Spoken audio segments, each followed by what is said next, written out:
Bueno, muchas gracias. Habíamos hecho un impasse allí. Estábamos justo discutiendo en el tema de mayor recaudación, más impuesto, menos impuesto, o a lo sumo una moratoria como para la actividad. ¿Usted cómo lo ve?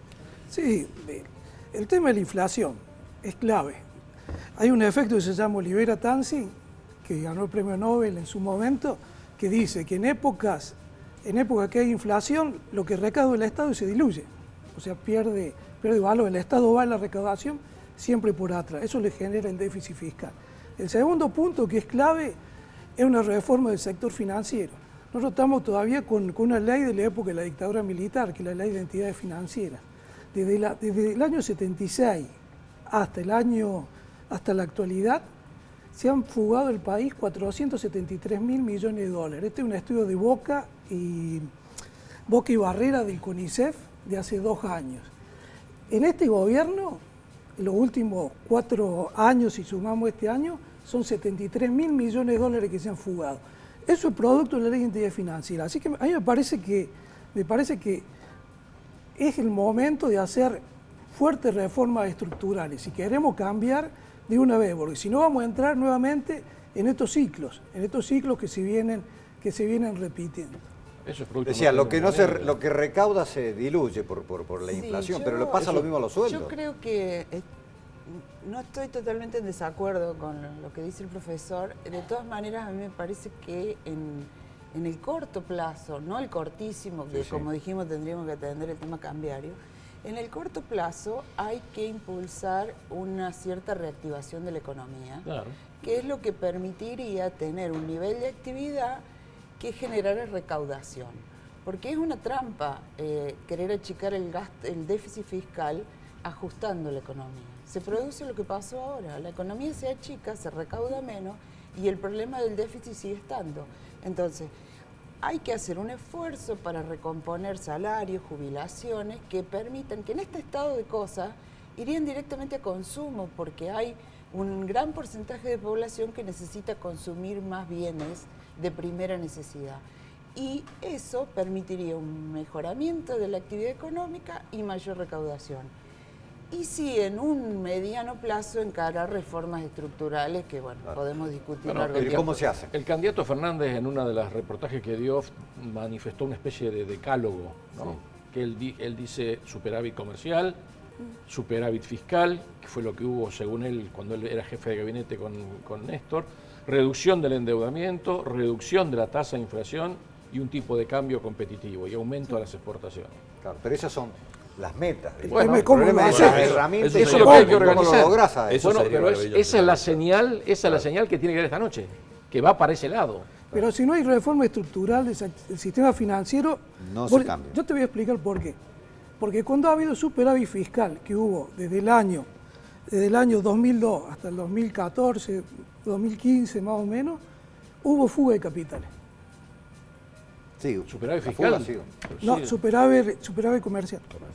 Comercial, perdón. Bueno, pero la fuga de capital. Y hubo fuga de capital. Escúchame, el sistema financiero no es nada más que el lugar donde se produce la fuga de capitales. La fuga de capitales se produce porque no hay moneda, porque no hay equilibrios macroeconómicos mínimos y la gente no quiere pesos, entonces cuando consigue un dólar lo ahorra y lo saca y lo encanuta. No, pero no es la gente la que fuga los capitales, mayoritariamente. No, pero hay un son los bancos. Hay miles de son los bancos. muchos millones de dólares. El viernes veíamos cola en la casa. Pero eso nosotros permitimos en Argentina que un banco remese utilidad de su casa central. Esto lo vimos en la crisis del 2008. Cuando nosotros estábamos... No es imposible. No es imposible en un pensamiento. Me una discusión extemporánea. Alberto Fernández no va a hacer eso en este momento porque necesita imperiosamente a los bancos porque tiene que reprogramar toda la deuda. Totalmente de acuerdo. Pero eso tiene que estar en la agenda, porque si no vamos a caer en los ciclos de crecimiento y de crecimiento. Usted quería agregar. Sí, porque hablaron acá el tema de inflación.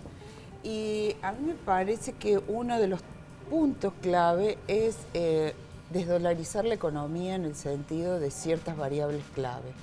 O sea, y uno de ellos son las tarifas y toda la cuestión energética. O sea, si eso no se desacopla de la variación cambiaria, la inflación no se va a poder controlar, porque la diferencia con el sistema o el gobierno anterior que era una inflación más de tipo de demanda, esta fue claramente una inflación de costos, impulsada por tipo de cambio, por tarifas y en cierta medida, aunque en menor grado, aumentos salariales, porque no teníamos una demanda por delante.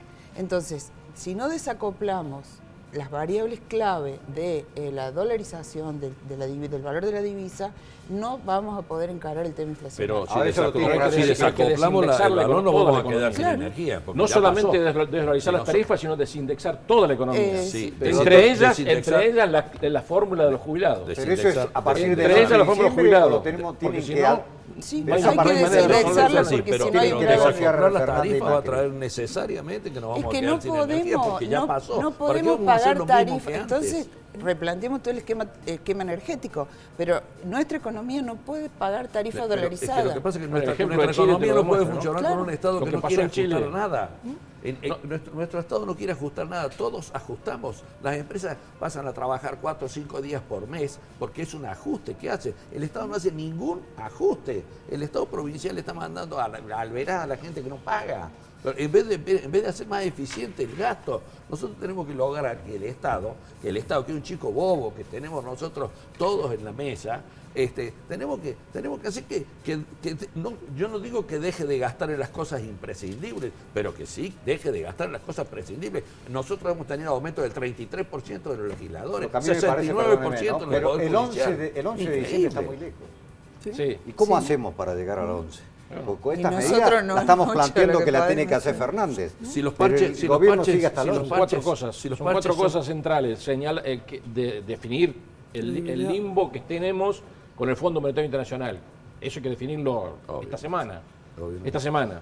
Marcar la reprogramación de la deuda, una reprogramación que tiene que ser directamente integral, porque para eso vamos a necesitar un superávit fiscal. Inevitablemente, claro, eso es lo que superávit operativo y eso que prácticamente durante un año o 2 años no haya nuevo endeudamiento. Tercero, definir cómo vamos a conseguir divisas, porque lo que se acabó con esta transición de 120 días entre el 11 de agosto y el 10 de diciembre, lo que se terminaron son las divisas. Entonces hay que ver cómo las vamos a conseguir para crear un tipo de cambio, bajar la tasa de inflación, hacer un acuerdo de precio y salario. Sin divisas es casi el fondo entregará las divisas que han quedado pendientes, porque ahí están 5.000 millones. Yo creo que sí, porque se ha liberado la expectativa. Había una fuerte expectativa si Macri podía balotaje o no. Y me parece que eso ya está. Me parece que eso ya está.